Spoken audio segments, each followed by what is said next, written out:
la colaboración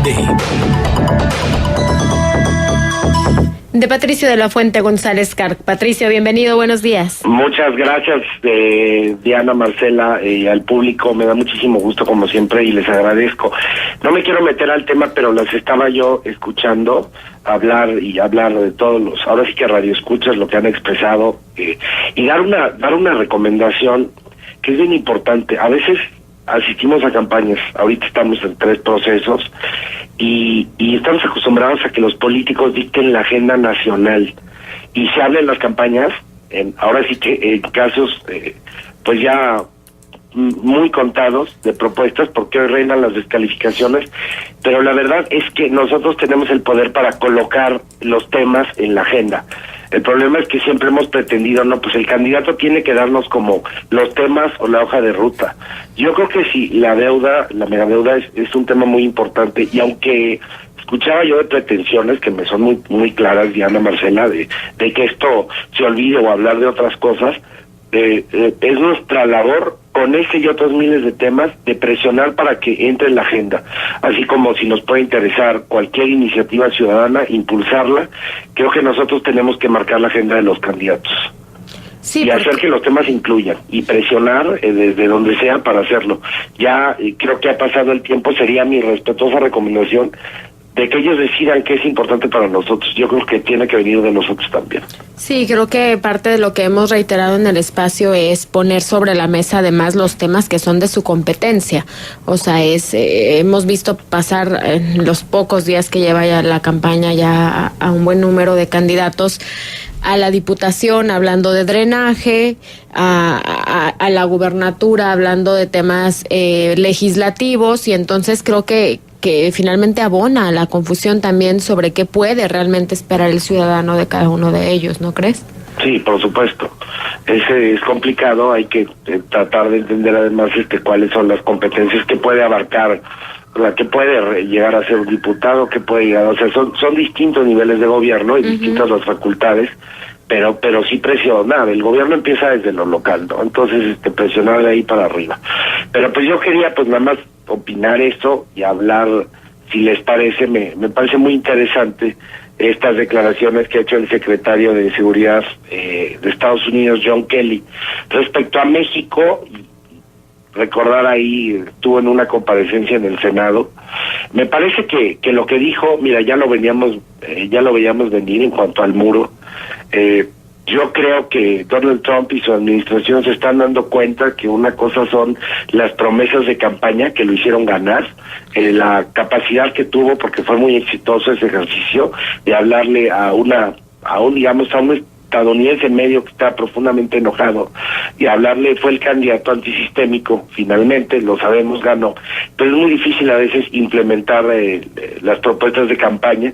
Aquí tenemos un claro ejemplo en México de un titular del Ejecutivo, Diana, pues prometió una cantidad de cosas que no pudo cumplir, y eso pasa en todos los países. Entonces este hombre, pues básicamente lo que dijo ayer en la representación del gobierno es que el muro pues será muy difícil de hacer, que es incosteable, que es inviable, cosa que ya sabíamos, que se están explorando otras opciones, pero el muro como tal pues no va, ¿no? Ya te lo está adelantando pues un hombre muy cercano al presidente.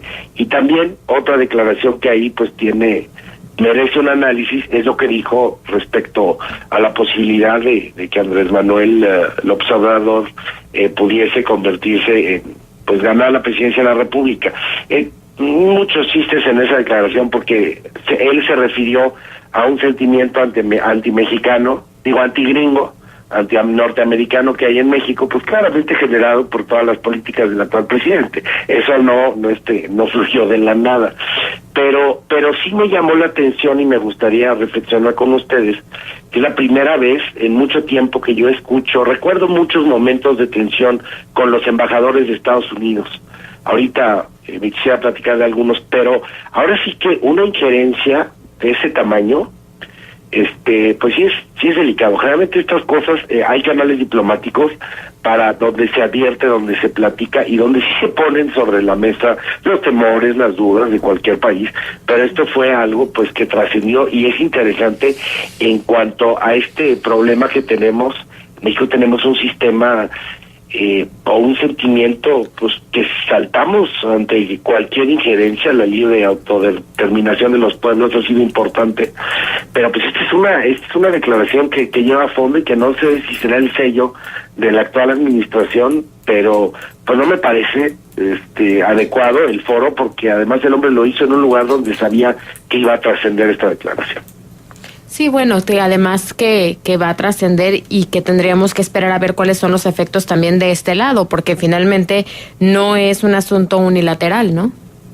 Sí, no es un asunto en ningún momento. Yo recuerdo cosas que trascendieron. Por ejemplo, estaba yo pensando en la mañana, en la época, López Portillo tuvo con Carter relaciones muy tensas, entonces él fue allá con los sandinistas a recibir una medalla, y Washington expresó pues ahí su desacuerdo. No digamos John Gavin, cuando fue embajador en tiempos de Reagan, la capacidad que tuvo de meterse en los asuntos del gobierno, pero esta vez pues estamos viendo una preocupación que sí entiendo que mucha gente en México la tiene también, pero la reflexión va más allá. Es que tanto pesa hoy se han dicho tantas cosas de López Obrador o de quién, del candidato que sea, que siempre tiene que contar de alguna manera con el beneplácito de Washington.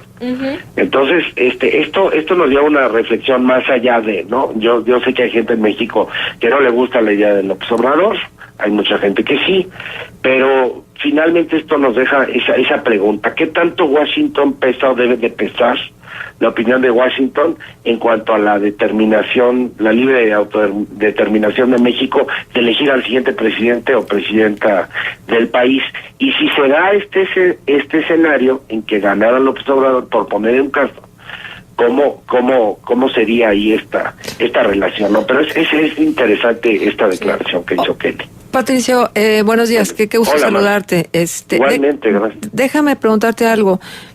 Luego se empiezan a contar historias oscuras y entonces negociaciones por debajo de la mesa, y si estamos en un momento tan crítico de la relación bilateral México-Estados Unidos, donde hay tantos pendientes, la negociación del Tratado de Libre Comercio, la construcción del muro, quién lo va a pagar, cómo lo van a pagar, el veto antiinmigrante, etcétera, luego no habrá una puerta, un resquicio a través del cual se pudiera entrar en un terreno, lo voy a poner así en estos términos, de negociación. Sí, por supuesto. Mira, no obstante la declaración de Kelly, los candidatos han ido, o sea, porque es un mal necesario ir a Estados Unidos. Va a ser tu principal interlocutor, porque es tu vecino, porque es tu socio comercial. Entonces es una realidad con la que van a tener que vivir. En México somos la cultura, como acuñó aquel término Santiago Krill, del sospechosismo. Entonces esto podrá dar a los opinólogos y a tantos sectores sociales pues ideas de que López Obrador llega a no ganar, pues así que hubo un pacto con Washington. Somos muy dados a la especulación, y yo creo que en política y en general en la situación nacional lo que nos sirve son los hechos, ¿no? Y los datos duros.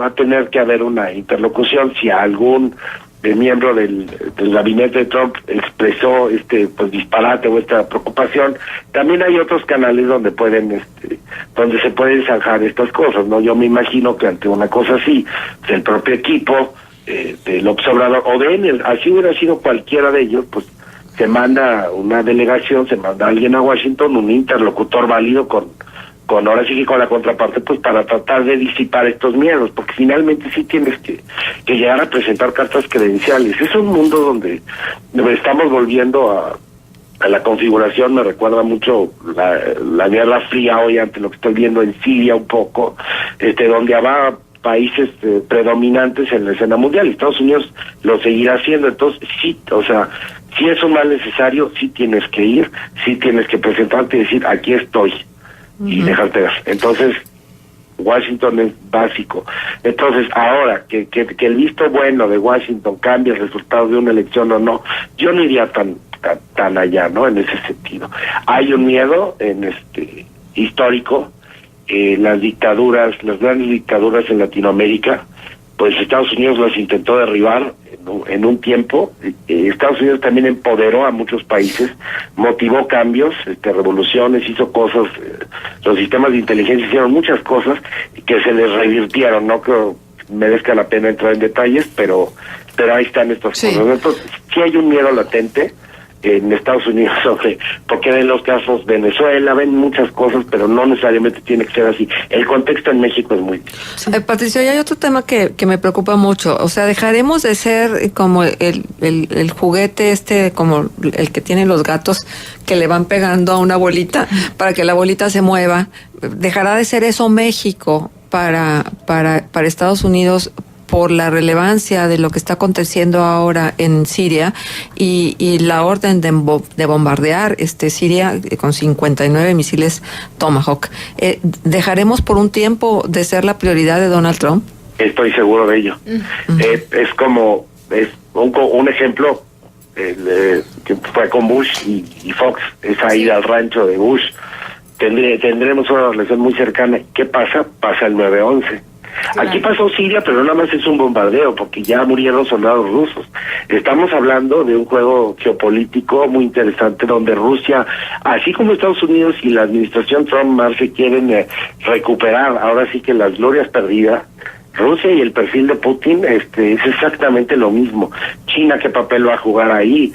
Es muy interesante. Entonces, estoy cierto, y desde siempre lo supe, que cuando Trump se enfrentara a lo que hay en Oriente Medio y en otras regiones, que son bombas de tiempo, México va a dejar de ser una prioridad, porque nosotros podremos ser visto desde la óptica de los americanos una suerte de amenaza en cuanto a migración, pero realmente la seguridad nacional de Estados Unidos no se ve amenazada por México. Sí, bueno, claro, esa no es la visión de Estados Unidos, porque ellos sí piensan que nuestras fronteras pueden ser una amenaza para el ingreso, por ejemplo, de terroristas. Después del 9/11 se quedaron con esta sensación y con esta paranoia de que cualquier frontera puede ser un vehículo a través del cual puedan llegar los terroristas. Sí, por supuesto, eso es cierto, pero yo creo que que realmente el problema va a estar en otros sitios. Sí.